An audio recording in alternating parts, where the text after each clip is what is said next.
तो ये वो टॉपिक्स हैं जिनसे गेट 2026 में क्वेश्चंस पूछे गए थे। तो अभी 2-3 साल पहले गेट ने एक नई चीज पूछ ली थी, चेंज ऑफ थिकनेस, जिसके लिए शायद बहुत कम लोग तैयार रहे होंगे। अगर मैं पिछले 10 साल या मैं पिछले 20 साल सारे ट्रेंड देख करके आपको कुछ ऐसे टॉपिक की लिस्ट दूं जिससे क्वेश्चन आने की प्रोबेबिलिटी बहुत ज्यादा है, मोर देन 90% है, तो वो टॉपिक्स मैं आपके सामने दिखा रहा हूँ। तो हम जो भी स्ट्रेंथ ऑफ मटेरियल वीकेंड पे शुरू करेंगे उसका पर्पस ना केवल आपको होगा तैयार करना आने वाले गेट एग्जाम के लिए, बल्कि उसका मकसद होगा आपको स्ट्रेंथ ऑफ मटेरियल के लिए तैयार करना किसी भी एग्जाम के लिए। हेलो एवरीवन, कैसे हैं आप सभी लोग? I hope you guys are fine. So guys, आज हम बहुत ही स्पेशल डिस्कशन करने वाले हैं। एंड गाइज, आज का डिस्कशन हमारा होगा एक बहुत ही बेहतरीन और प्यारे सब्जेक्ट के लिए जिसका नाम है स्ट्रेंथ ऑफ मटेरियल, जो ना केवल एक हाई वेटेज टॉपिक है बल्कि एक फंडामेंटल सब्जेक्ट भी है। मतलब अगर स्ट्रेंथ ऑफ मटेरियल्स के बारे में बात करें तो मशीन डिजाइन पूरा इसी पर डिपेंड करता है, प्रोडक्शन के कुछ पोर्शन स्ट्रेंथ ऑफ मटेरियल पर डिपेंड करते हैं। तो बहुत ही फंडामेंटल सब्जेक्ट है, मतलब आपको इसको तो करना ही पड़ेगा, है ना। तो अगर हम बात स्ट्रेंथ ऑफ मटेरियल्स की करें तो हमें मल्टीपल एडवांटेजेस ये सब्जेक्ट देता है। इंटरव्यूज में भी पूछा जाता है, पेपर में हाई वेटेज है, और कोई भी पेपर हो स्ट्रेंथ ऑफ मटेरियल हमेशा हाई वेटेज रहता है, चाहे इसरो हो, चाहे CIL हो, चाहे गेट हो, चाहे इंजीनियरिंग सर्विसेज हो। तो हर पेपर में हाईएस्ट वेटेज टॉपिक्स की लिस्ट में स्ट्रेंथ ऑफ मटेरियल्स रहता है। एंड गाइस, आज इस सेशन में मैं आप लोगों से स्पेसिफिकली बात करूंगा गेट मैकेनिकल के बारे में। ऑल्दो अगर आप गेट एक्सी के लिए भी दे रहे हो तो सॉलिड मैकेनिक्स में भी majority portion strength of material का ही होता है। तो गाइस, आज हम बात करेंगे कि स्ट्रेंथ ऑफ मटेरियल्स में पिछले 10 साल में मैकेनिकल में कितने कितने क्वेश्चंस या कितने कितने मार्क्स का पूछा जाता रहा है। इसके बाद मैं आपसे ये भी डिस्कस करूंगा कि जो रीसेंट पेपर हुआ था गेट 2026 का, उसमें कौन से टॉपिक से कितने क्वेश्चन आए थे। And then we will also discuss at the last कि कौन से टॉपिक्स आपको बिल्कुल बहुत अच्छे से बेहतरीन तरीके से करके जाने चाहिए कि गेट 2027 में आप बहुत इजीली स्ट्रेंथ ऑफ मटेरियल से स्कोर कर पाए। तो गाइस, चलिए बढ़ते हैं। और स्ट्रेंथ ऑफ मटेरियल के लिए मैं कहूंगा, अगर आप इसमें अपनी कमांड अच्छी रखते हैं तो आपको बहुत इंपॉर्टेंट, बहुत फायदा मिलता है इंटरव्यूज के अंदर भी। ठीक है, तो अभी हम शुरू करेंगे। तो we will start the discussion around the strength of material. तो सबसे पहले मैंने आपके सामने ये जो ग्राफ रखा है, this is telling us the weightage of strength of material in past years from 2016 till 2025। तो आप देख सकते हैं मोर और लेस इट इज कांस्टेंट। आप देखो 8 9 8 10 8 9 8 10 9 8 9 9। ठीक है, तो मैं आपको बता देता हूं, अगर हम बात मैकेनिकल की करते हैं तो लगभग 8 to 10 मार्क्स फिक्स है स्ट्रेंथ ऑफ मटेरियल से, है ना। और अगर हम बात कर रहे हैं सिविल इंजीनियरिंग की तो भी 6 to 8 मार्क्स फिक्स है। वहां पे 6 to 8, यहां पे 8 to 10। ये पिछले 10 सालों की वेटेज एनालिसिस है। मैंने आपको एक बहुत ही एक ही ग्राफ के अंदर आपको सब दिखा दिया। अब इसमें कौन कौन से टॉपिक्स पूछे जाते रहे वो भी मतलब वो भी अगर आप देखोगे तो लगभग फिक्स ही है। तो जब हमें मतलब पता ही है कि किन टॉपिक से क्वेश्चन आने हैं, हमें पता ही है कि ऐसे क्वेश्चन आने हैं, तो फिर भाई ऐसी अपॉर्चुनिटी छोड़नी क्यों है। और इन सभी तरह के क्वेश्चंस लेके मैं आप लोगों के लिए आने वाला हूं बहुत जल्दी। ना केवल क्वेश्चंस, अगर आप स्ट्रेंथ ऑफ मटेरियल सब्जेक्ट बिल्कुल छोड़ भी चुके हैं तो भी अभी बहुत समय है, हम करेंगे। ठीक है ना, तो हम करेंगे और हम जल्दी स्टार्ट करने वाले। और स्ट्रेंथ ऑफ मटेरियल आप पूरा मुझसे आकर के यूट्यूब पर पढ़ सकते हैं and it will give U A confidence जिससे आप अच्छा परफॉर्म कर पाएंगे। और स्ट्रेंथ ऑफ मटेरियल्स में अच्छा करना जरूरी है, ठीक है, क्योंकि ये फंडामेंटल है, हाईएस्ट वेटेज है। चलिए गाइस, बढ़ते हैं आगे, और बहुत सारे सब्जेक्ट्स इस पर डिपेंड करते हैं। तो गाइस, अब हम गेट 2026 की बात करते हैं। तो गेट 2026 की जब हम बात करते हैं तो स्ट्रेंथ ऑफ मटेरियल्स के अंदर बेसिकली 5 क्वेश्चन पूछे गए थे। और आपने अगर एनालिसिस के पहले गेट 2026 का सॉल्यूशन देखा हो तो हमने वो पांचों के पांचों on the same day solve भी किए थे। और वो 5 क्वेश्चन में से जो क्वेश्चन टॉपिक्स थे, एक तो principal stresses was the topic, जहां पर आपसे sigma theta by tau theta का रेशियो पूछा गया था।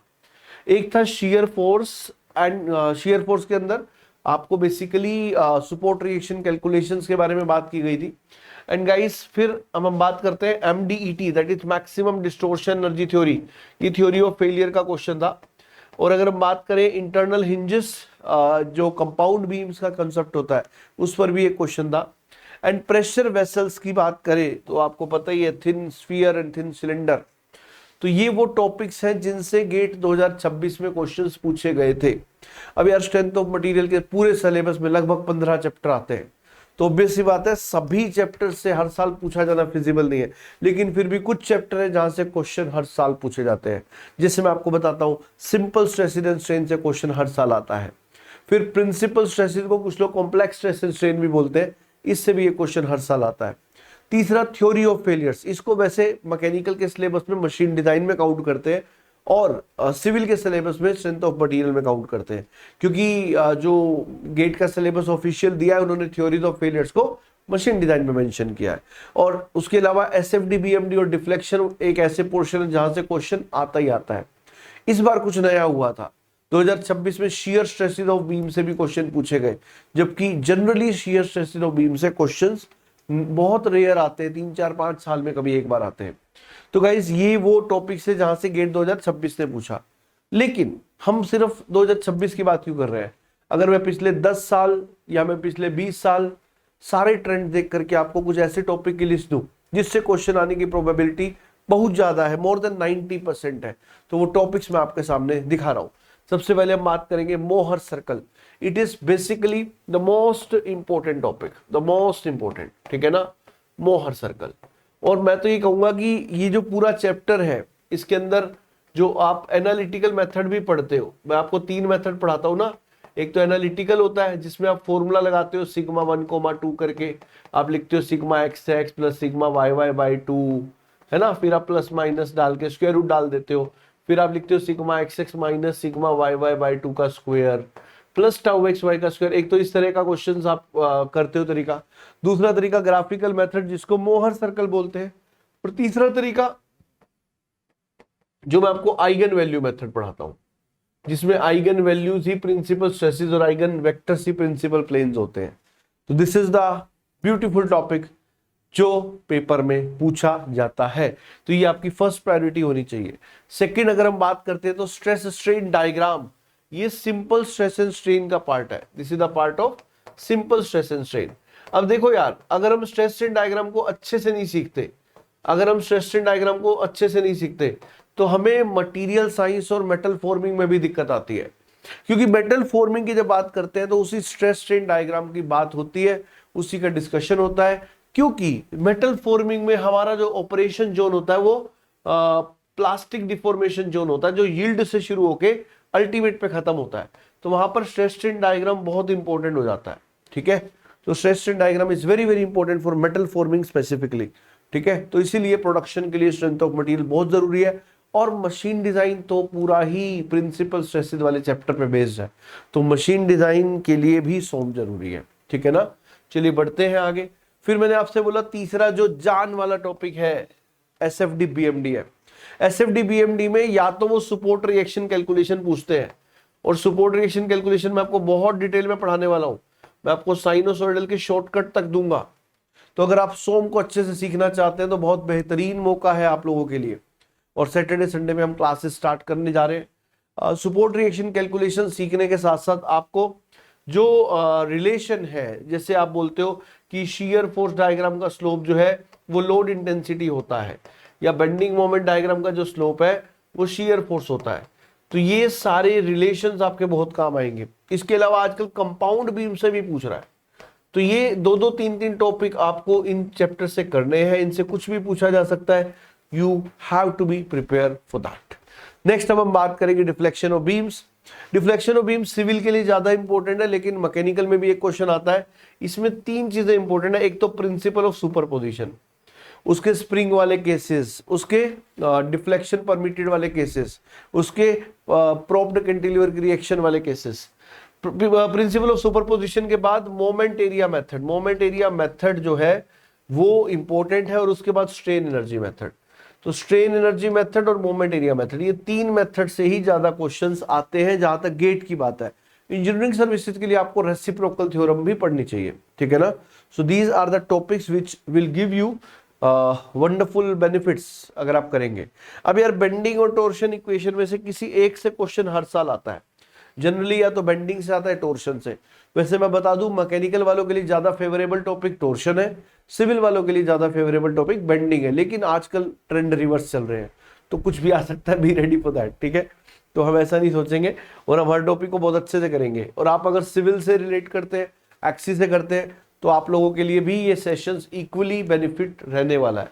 थर्मल स्ट्रेसेस वैसे तो गेट का फेवरेट टॉपिक है, लेकिन पिछले कुछ सालों में डिफ्लेक्शन वगैरह पे क्वेश्चन आने के कारण थर्मल स्ट्रेसेस मिस हो रहा था, लेकिन आप देखेंगे जल्दी ही थर्मल स्ट्रेसेस से क्वेश्चन आते हुए, और खास करके वो कॉम्बिनेशन में पूछना पसंद करते हैं कि वो थिन सिलेंडर को दे देंगे थर्मल स्ट्रेसेस के अंदर, या वो बीम्स को दे सकते हैं। जैसे आपको बोलेंगे एक सिंपली सपोर्टेड बीम है और बीम का टेम्परेचर जो है लोअर फाइबर से अपर फाइबर जाते हुए चेंज हो रहा है, तो इस तरह की चीज के लिए आपको तैयार रहना चाहिए, जिसमें थर्मल और किसी और चैप्टर को कंबाइन करके वो लोग देते हैं, ठीक है ना। और ऐसे क्वेश्चंस एक्सी में और सिविल में पहले आ भी चुके हैं। फिर अब प्रेशर वेसल जो हो गया, अब देखो ये आपको पता है बहुत छोटा सा टॉपिक है, इसके अंदर थिन सिलेंडर और थिन स्फीयर जब आप पढ़ते हो, तो अभी 2-3 साल पहले गेट ने एक नई चीज पूछ ली थी, चेंज ऑफ थिकनेस, जिसके लिए शायद बहुत कम लोग तैयार रहे होंगे, क्योंकि हम टू डायरेक्शन की स्ट्रेन और स्ट्रेस पढ़ते हैं।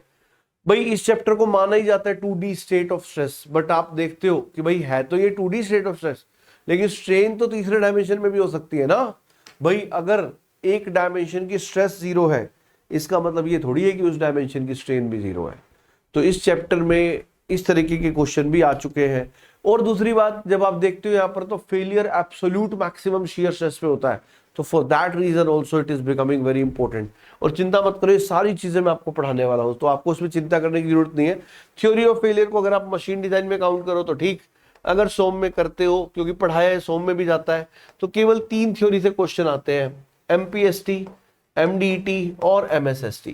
तो ये 3 थ्योरी आपको बहुत ही अच्छे से आनी चाहिए, क्योंकि क्वेश्चन इन्हीं से आते हैं, और यही तीनों थ्योरीज ऑफ फेलियर है जो लग जाती है हर जगह, ठीक है ना।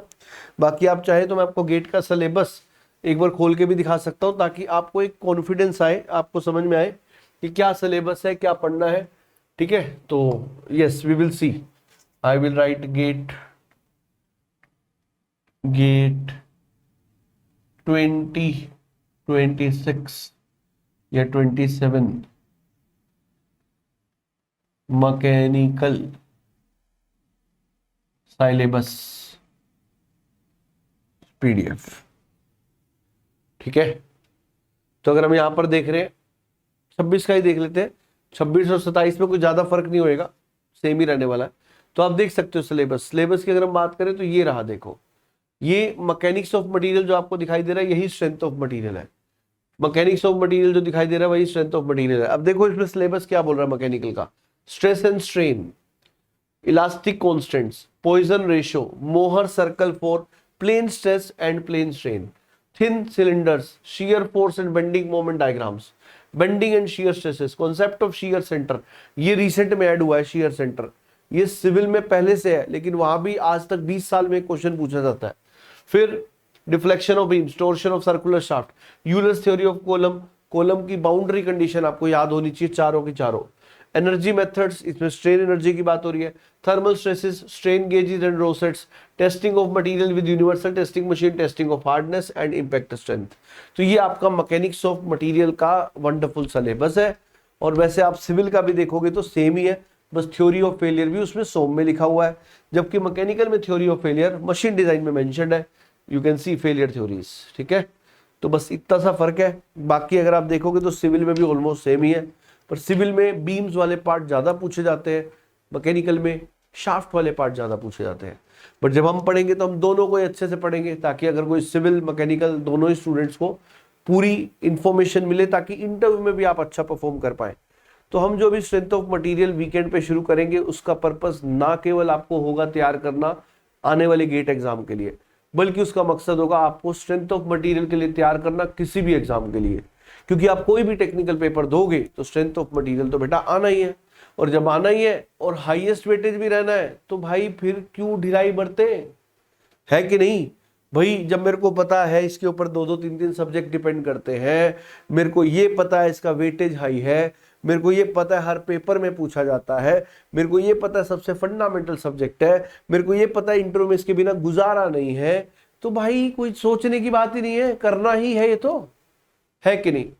तो आपकी इस दुविधा को दूर करने के लिए आई एम कमिंग। और मुझे पता है क्योंकि ये डिजाइन सब्जेक्ट है तो बहुत सारे बच्चों को स्ट्रेंथ ऑफ मटेरियल में प्रॉब्लम रहती है, क्योंकि design subjects are known for massive supplies in the colleges, है ना। कॉलेज में सबसे ज्यादा सप्ली कहाँ आती है? सोम, टॉम, एमडी, वाइब्रेशंस, यही होते हैं सबसे ज्यादा सप्ली वाले सब्जेक्ट। और टॉम में तो खास बात देखो क्या है, kinematics of machine, dynamics of machine, vibration, तीनों सप्ली वाले सब्जेक्ट एक साथ इकट्ठा करके बन गया theory of machine and vibration. तो गाइस, लेकिन जैसा मैंने कहा, सप्ली आपकी आती है क्योंकि आप उस तरीके से पढ़ते नहीं हो। एक बार अगर आपने ढंग से पढ़ना शुरू किया, these subjects are like that कि आप प्यार में पड़ जाओगे। इसलिए जब मौका मिल रहा है, अपॉर्चुनिटी मिल रही है, grab it, don't miss it, ठीक है। तो हम मिलने वाले स्ट्रेंथ ऑफ मटेरियल के लिए वेटेज भी मोटिवेटिंग है ना, इसका नेचर भी मोटिवेटिंग है, और इंटरव्यूज में भी इससे बहुत बेहतरीन क्वेश्चन बनते हैं। वो सब डिस्कशन मैं क्लासेस में करने वाला हूं। तो आप तो बस मन बना लीजिए, इसी वीकेंड से शुरू कर रहे हैं strength of material in detail on YouTube, ठीक है। तो मजा आएगा, ठीक है। तो be ready for that and मिलते हैं जल्दी।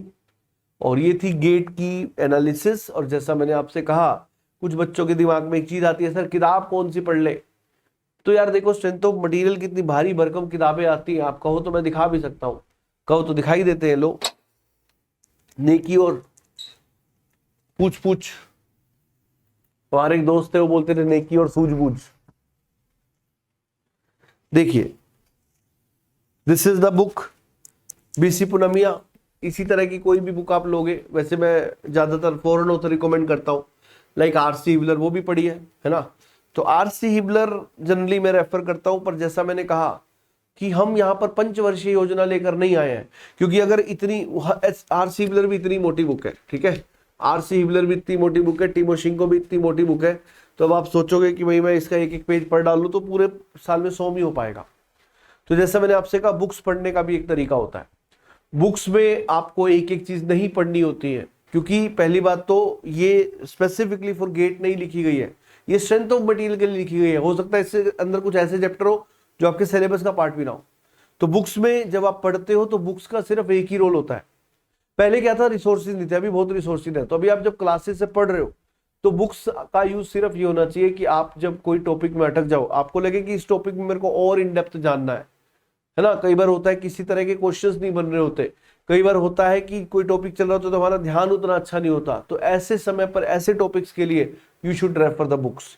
बाकी अगर आप इंट्रोडक्शन से पढ़ना चालू करोगे तो शायद जीवन ऐसे बीत जाएगा और एक दो सब्जेक्ट ही मतलब एक साल में कर पाओगे। मेरा कहने का मतलब ये नहीं कि हो नहीं सकता, but it will take time, ठीक है। तो मेरे ख्याल से 6 महीने में अगर हमें 12 सब्जेक्ट करने हैं तो it is not feasible to go with the books, and that's why we are here to help you out, ठीक है। तो अच्छे से करेंगे and let's meet on Saturday for the same. So good bye for this particular session guys, and thanks for your love and support. Goodbye.